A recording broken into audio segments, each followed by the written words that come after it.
Tapi sesaat kemudian, dia menembak kepala Bumblebee yang sedang tidak berdaya. Ini adalah awal dari Energon Universe.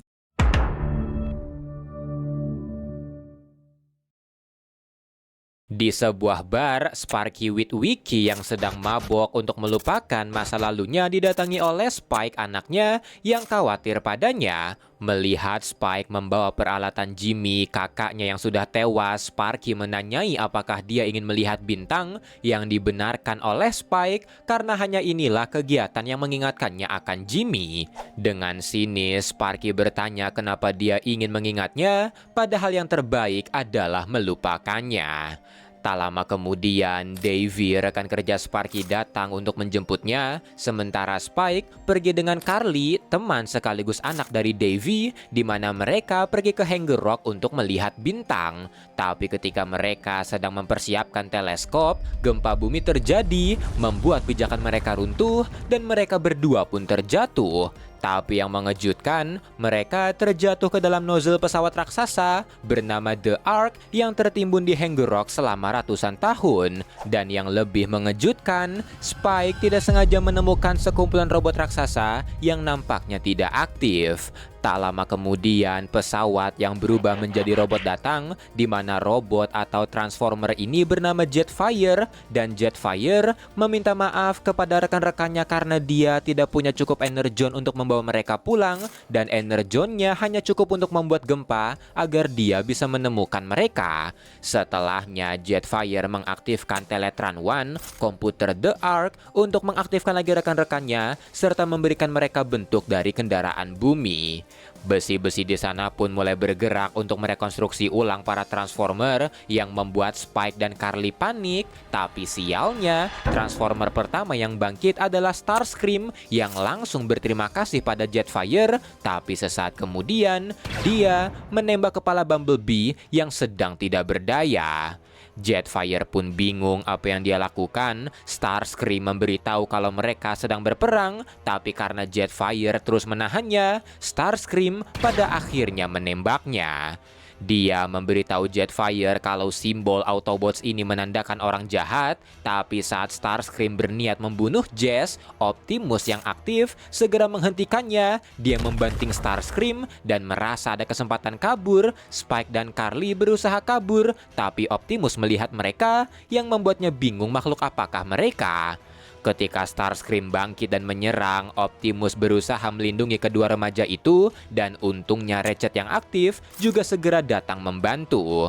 Sialnya, Skywarp juga aktif. Dia langsung menembaki Optimus, dan karena Teletran mengaktifkan mereka secara random, Starscream menyuruh Skywarp menarik teman-teman Decepticon-nya mendekat, berharap Teletran akan mengaktifkan mereka. Melihat mereka di pojokan, Optimus meminta Ratchet memasukkan teman-teman Autobots mereka ke trailernya, sementara dia akan mengalihkan perhatian. Optimus berlari berusaha mengambil blasternya, tapi Soundwave yang aktif langsung menembakkan meriamnya ke Optimus yang membuatnya terpental. Dia terpental ke dekat Bumblebee yang hancur, dan ketika dia sedang bersedih, Starscream datang menyerang, diikuti oleh Soundwave yang mengerahkan Ravage. Optimus pun berusaha keras meraih lagi blasternya, dan melihat ini, Spike dan Carly berlari berusaha membantu dengan mendorong blaster Optimus ke arahnya.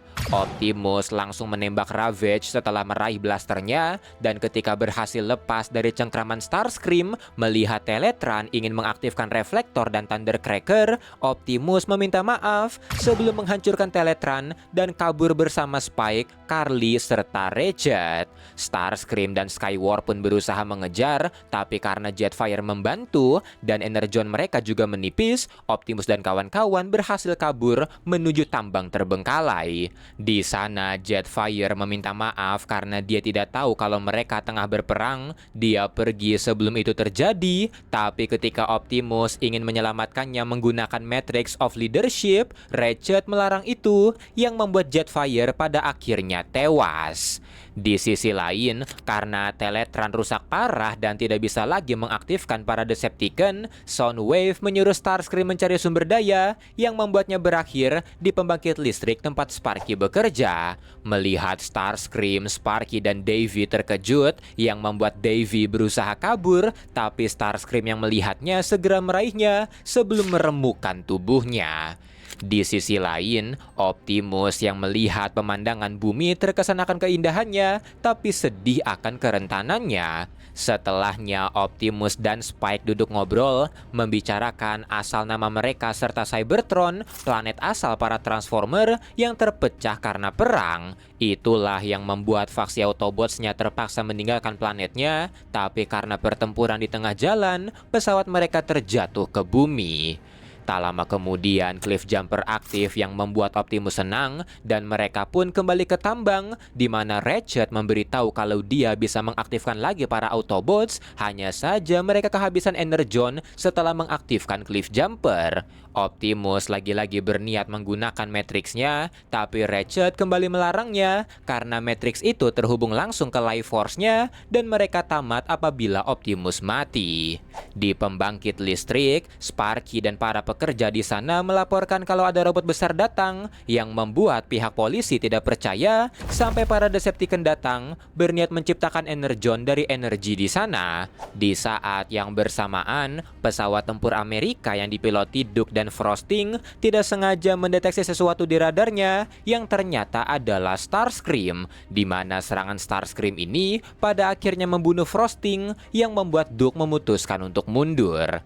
Melihat asap dari arah pembangkit listrik, Optimus membawa Spike pergi ke sana, sementara Carly memutuskan pulang untuk mencari ayahnya tanpa dia tahu kalau laser beak milik Soundwave telah membuntutinya. Tapi saat di rumah, yang dia temukan malah Sparky mengenakan rompi dan senjata milik Davy, dan dengan berat hati, dia memberitahu Carly kalau ayahnya telah tewas. Mental Carly pun breakdance, dia menanyai Sparky bagaimana ayahnya bisa tewas, yang dijawab kalau robot besar membunuhnya. Carly kembali bertanya apakah robot itu berwarna merah abu-abu dan bisa berubah menjadi pesawat, tapi belum sempat dijawab, Laserbeak menerobos masuk, berusaha menyerang Carly, tapi untungnya Cliff Jumper datang membantu.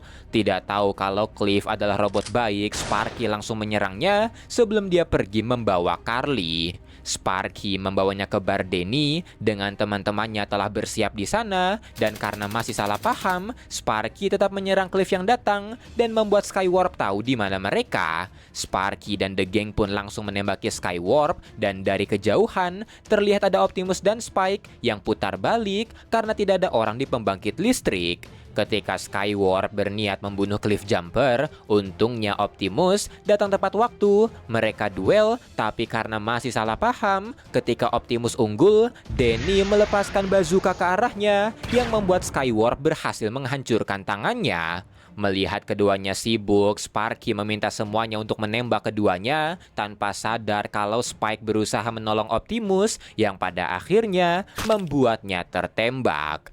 Melihat itu, Skywarp pun berniat membunuh Spike lebih dulu, tapi Optimus segera bangkit, bahkan menarik lengannya yang hancur untuk dijadikan senjata. Skywarp pun tumbang setelah dihajar habis-habisan, dan ketika melihat Spike terluka, Optimus teringat akan rusa yang tidak sengaja dia injak, yang membuatnya bersedih. Melihat Optimus mengangkat anaknya, Sparky pun histeris, takut anaknya kenapa-napa, tapi dengan tenang, Optimus berubah menjadi truk dan meminta Sparky ikut dengannya karena dia akan menyelamatkan anaknya.